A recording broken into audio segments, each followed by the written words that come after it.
Knights, it is Ivy and welcome back to my channel, or if you're new here, hello, my name is Ivy, also known as Intuitive IVM, here on this channel as well as on my Instagram and on my TikTok as Intuitive IVM.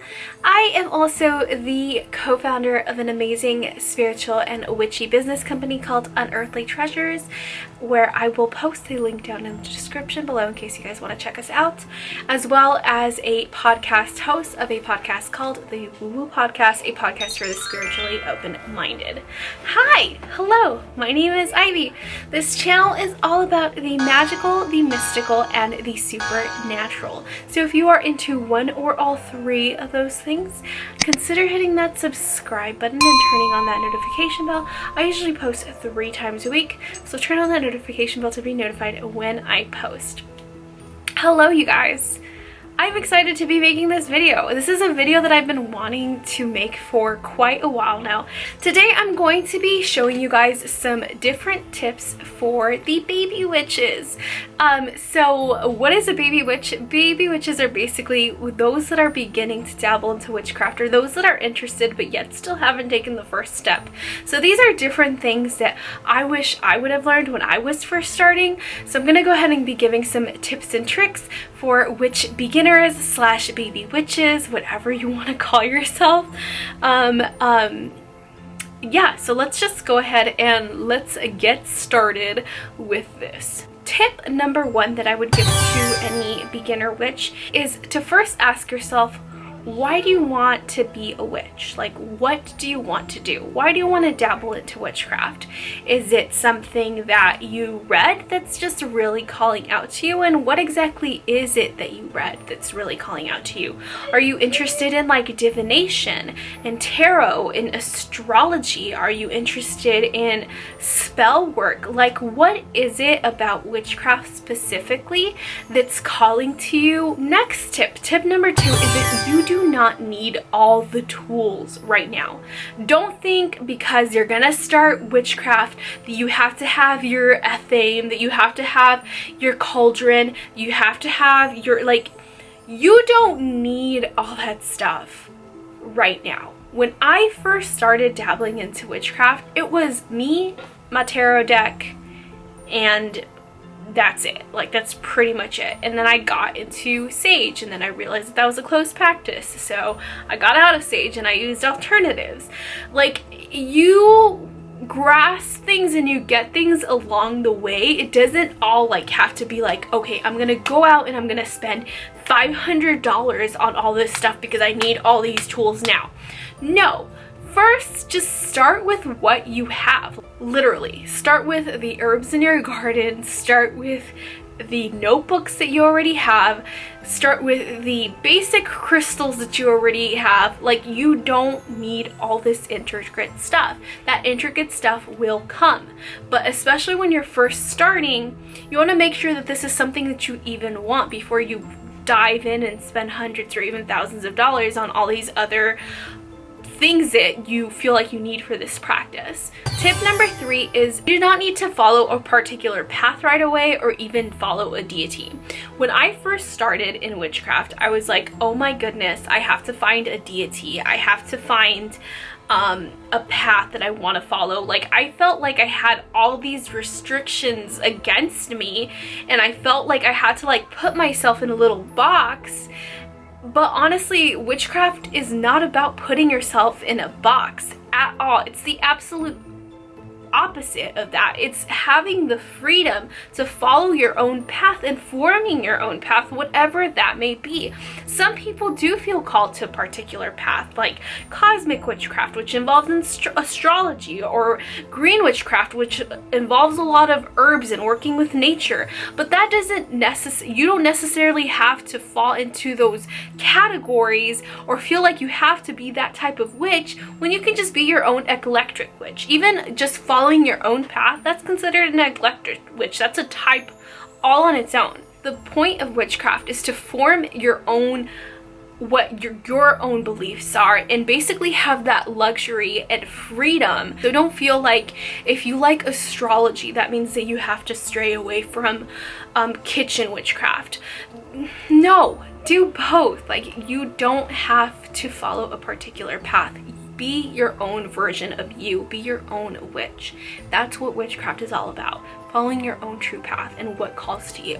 Next, let's talk about deities, because when I first got into witchcraft, I felt like I needed to pick a deity, because the first book that I read in witchcraft was a very outdated one, which I am going to mention, by the way. It's literally why I became so confused, because this is a very outdated book, and this is like a particular path. I believe this is like a Gardnerian witchcraft, which is not the path that I chose to follow. I chose to follow kind of eclectic witchcraft. But yeah, so don't feel the need to work with a deity right away. I jumped into working with a deity because I was like, I need to pick a deity. Like, I felt like I had to. Don't do that. Just don't. Unless you're already working with the deity, or there's a deity that you know is already calling you and that you feel like, oh, I need to work with them, then that's different. But when you're first starting out, don't jump into working with deities right away. Start off slow. Start off with your ancestors. Start off with your spirit guide. Start off with your higher self before you get into deity work. Because deity work requires a lot more attention than just simply working with like a spirit guide that you can just be like, hey, spirit guide. Like, deities are a lot more work. Deities are a lot more like, they need their own little altar, and like, it's something that I ended up not even keeping up with because I just didn't know what the heck I was doing at the time. Tip number 4 is to research, read a lot, do a lot, and learn a lot. So do a lot of your research. Do your own research. Do your own, like this, you watching this video right now is already amazing research, because I'm already giving you things that I wish that I knew when I first started out.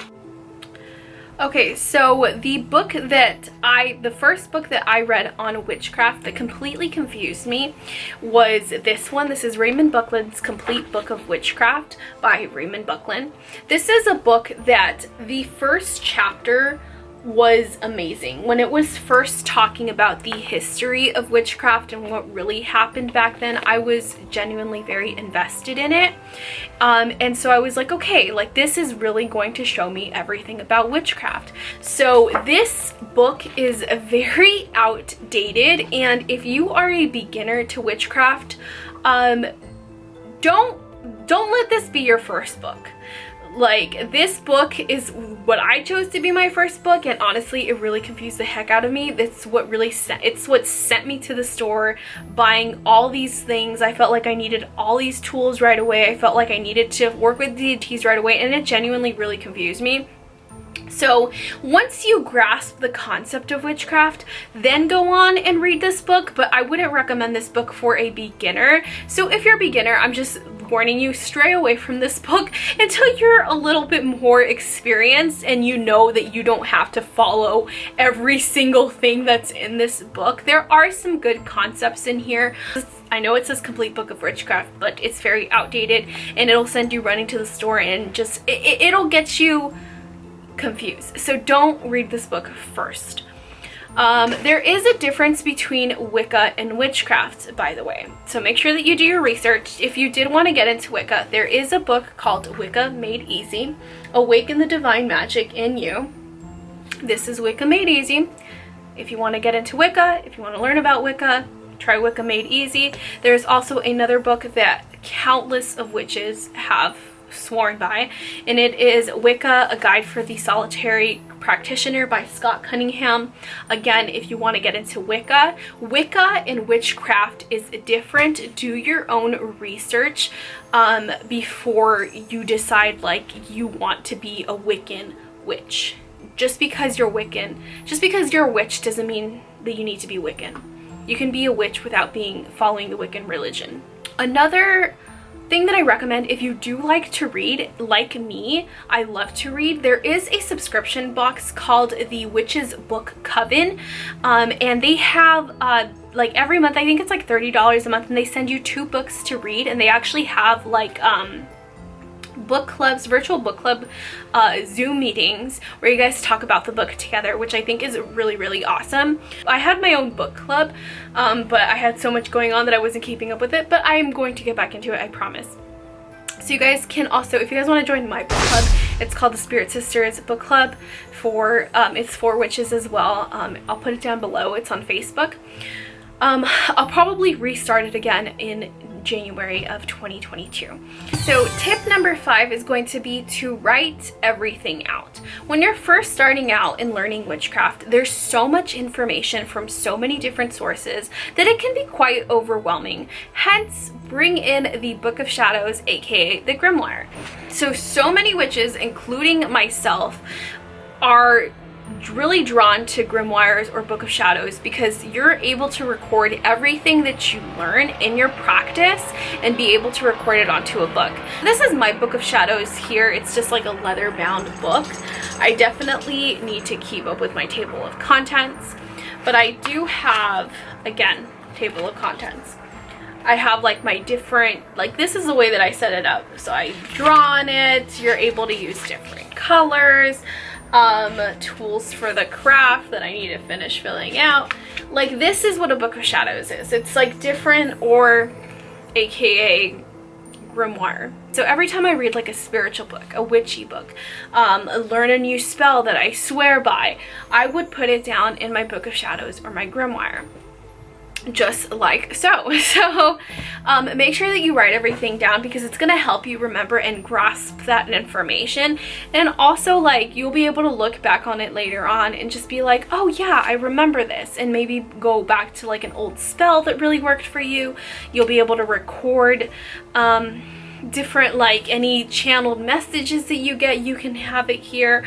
There's also, like, if you want to work with tarot, you can do your tarot journaling on your Book of Shadows / your grimoire, or you can get your very own tarot journal. I have this one here. I actually have two. I have this one. This is my Modern Witch tarot journal. This is like a standard. This is because it was like my favorite deck. So I have this tarot journal and that I write in, and I also write in this one too. I made my very own. We have like the Queen of Wands here, and then we have the Lover's card back here. So I do write in this one. I do write in this one as well, as you can see. So these two are my tarot journals. So I do have multiple journals for different things. Some people like to keep it all in one, but me, I'm so like organized in particular that I have to split it up, or else I'm just gonna go bonkers. I can't have all that information in one book, or I'm gonna get confused. Like, everything needs to have its own, I have like OCD when it comes to that stuff. Everything needs to be in its own category, okay? Like, so that's that. Okay, so tip number 6 is to join a witch community. Again, you guys, I have my book club called the Spirit Sisters Book Club, which I will be relaunching in January of 2022, and I'm going to be starting my Patreon probably again beginning of the year next year as well. So I'll be able to form a witch community there, and on my Facebook. So I'll put the description down to my Facebook book club down below, which is like a group of us witches. Also, there are so many other Facebook witch communities where you're able to, you know, be able to talk to other witches, get that mentorship. I've gotten so much advice for different things and from different witches and different perspectives. So if you have any sort of question, or if you're confused about something, not everybody can find a coven, right? So online witch communities are like a cool thing now. Okay, so witch tip number 7 is that you can substitute any colored candle for a white candle. Why? Think of like a white candle kind of as, like, if you guys know your crystals, like a clear quartz. Clear quartz are pretty much very universal. Same thing with white candles. White candles are pretty universal. It just has like that blank energy, I guess, so you can impose your own intention on them. So if you don't have a certain color for a particular spell, you can always improvise with a white candle. Tip number 8 is that spells should not be your first option. So keep in mind that spells take time to work. That being said, if you are sick, don't be like, okay, I'm gonna do a spell to get better. If you're sick, please go to a doctor. Don't automatically think that spells are gonna get rid of it in like a day or two. Get help, seek help. It's all about intention, and spells do take time. They do work, but they do take time. So don't expect like Don't expect a spell to be your first option. If you're sick, go to the doctor. If you are feeling depressed, go see a psychiatrist, like, or work on self-care, you know, like, or see a counselor or a therapist. Like, you don't let spells be your first choice.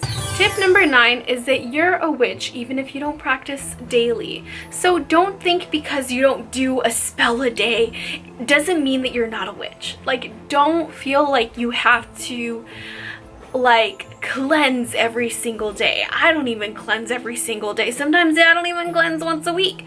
Like, don't feel like you need to cleanse every day. Don't feel like you have to do a ritual for every new moon and every full moon. I haven't done it in several months. Don't feel like you have to do all this stuff every single day. You have to spend 5 hours a day meditating or like doing spell work, or don't feel the need to do that every day.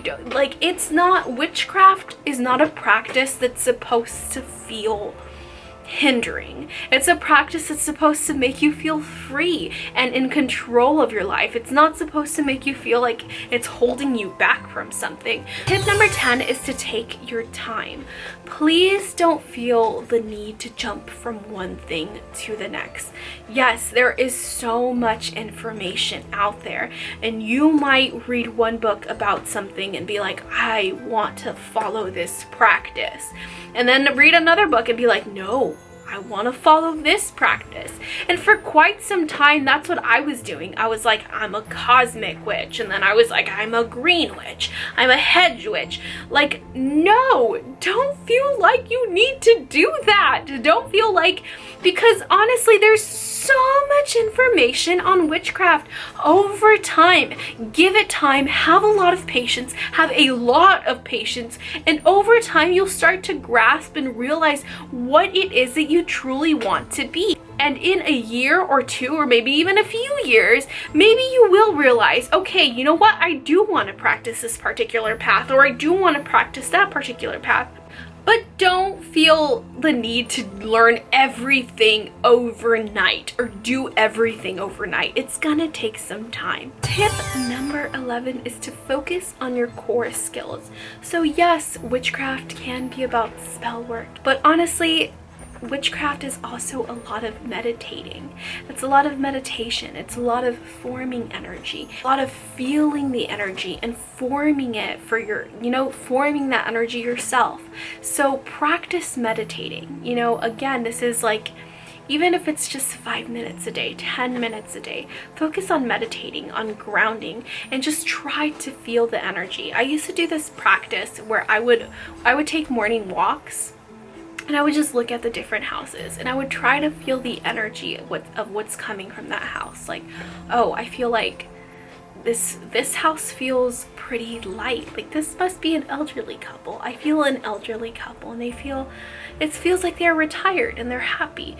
And then I would move on to the next house. Oh, this house is dark. I feel like the husband is leaving the wife. Like, I would just try to grasp the energy of each home that I was passing by. And that's a lot of what witchcraft is, and it's honestly can be a little bit of fun doing that, because you just realize different things. And then, like, for example, that house that I was like, I get this light feeling, there's an elderly couple here. Like, pretty soon I saw the woman, the lady that owned the house, and sure enough, she was an elderly woman that was retired. So it's just really nice to have your intuition be verified and be like, oh my gosh, I was right. Things like that. I think that's super awesome, and that's a lot of what witchcraft is. Those are our core skills. Tip number 12, which is that you control your own life, okay? Just know that you're in control of your life, and just know if something negative does happen, you do have that power, especially as a witch, to take your energy and your power back and be like, this is not going to affect me. And that's what it's about. But just know that even if you are getting psychically attacked, that you are powerful enough, and you are powerful enough to take that power back. Lastly, tip number 13 is to carve out time for your practice. Again, this does not necessarily mean that you have to do it every single day. There are days and even weeks that I go by without doing tarot or doing some sort of witchcraft work, but do carve some time to work on it. Whether it be like at night, I'm gonna read one chapter of my witchcraft book. Even just meditating in itself can be a witch practice. So yeah, so that is it, you guys. Those are 13 tips for beginner witches or baby witches. Thank you guys so much for watching. I hope you guys found this video helpful. Thank you guys so much for watching. Now we'll see you in the next video. Bye.